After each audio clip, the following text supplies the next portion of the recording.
बीड जिल्ह्यातील मसाजोग गावचे दिवंगत सरपंच संतोष देशमुख यांचे भाऊ धनंजय देशमुख यांनी त्यांच्या साडूच्या भावाला पिस्टल लावून धमकावल्याप्रकरणी बीड ग्रामीण पोलीस ठाण्यात गुन्हा दाखल झाला। या घटनेमुळे जिल्ह्यात पूर्ण खळबळ उडाली। तर पोलिसांनी दाखल केलेल्या गुन्ह्यानंतर धनंजय देशमुखांचा पारा चांगलाच तापला। त्यामुळे रविवारच्या दिवशी दिवसभरात ग्रामीण पोलीस ठाण्यावर हाय व्होल्टेज ड्रामा पाहायला मिळाला होता। दाखल झालेल्या गुन्ह्यानंतर धनंजय मुंडेंनी माझ्यावर गोळीबार केल्याची तक्रार आणि आरोप धनंजय देशमुखांनी केला। त्यामुळे या प्रकरणात पोलिसांची आता कसरत पाहायला मिळणार आहे। हे फिर्यादीत माझ्या दिलेलं आहे, क्लिअर दिलेलं आहे। आज मी जरा थोडं स्पष्ट बोलतो।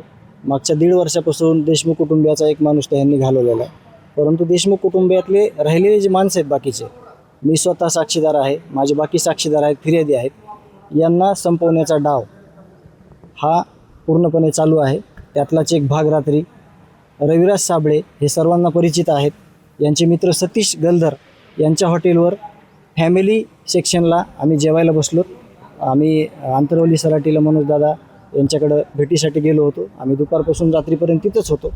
आम्ही 10-10:15च्या सुमारास इथं आलतो रात्री, आणि तिथं जे प्रकार झाला ते मी FIR सगळा दिलेला आहे। परंतु जे माझे सरकारी अंगरक्षक आहेत, जे शासनाने माझ्यासाठी दिलेले आहेत, ते पोलीस अधिकाऱ्यांना इथले सांगतायत की कुठलाही प्रकार धनंजय भैयाकडून घडलेला नाही। त्याच्यावर न विश्वास ठेवता पोलीस प्रशासनाने इथल्या बीड ग्रामीणच्या ज्याच्यावर 48 गुन्हे आहेत, त्या व्यक्तीच्या म्हणण्यावर माझ्यावर 307चा गुन्हा नोंद केलेला आहे। याचा मी सुरुवातीला जाहीर निषेध करतो, कारण का माझं कॅरेक्टर बघितलं तर मला माझ्यावर कुठलाही आत्तापर्यंत एक सिंगल NC सुद्धा नाही आहे, किंवा माझं सगळं कॅरेक्टर अगोदर पाहावं।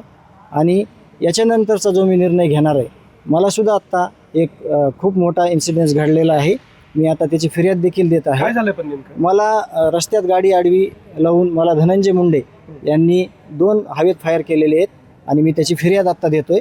आणि मी प्रशासनाला सांगू इच्छितो, कमीत कमी पोलीस प्रशासनाने पोलीस प्रशासनावर तरी विश्वास ठेवावा, कारण माझे अंगरक्षक पोटतिडकीनं सांगत होते, माझंच मेडिकल केलं रात्री, मलाच बाहेर नेलं, आणि मला बाहेर फिरवत असताना इथं माझ्या विरुद्ध जी चुकीची FIR केली ती एकदम चुकीच्या पद्धतीने केलेली आहे।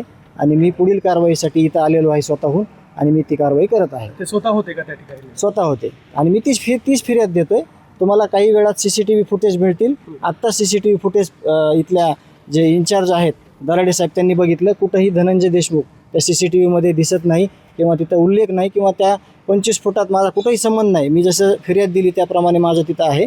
आणि दुसरा विषय की माझे अंगरक्षक ते स्वतःच्या नोकरीवर, स्वतःच्या म्हणजे रोजीरोटीवर कशाला गदा आणणार आहेत?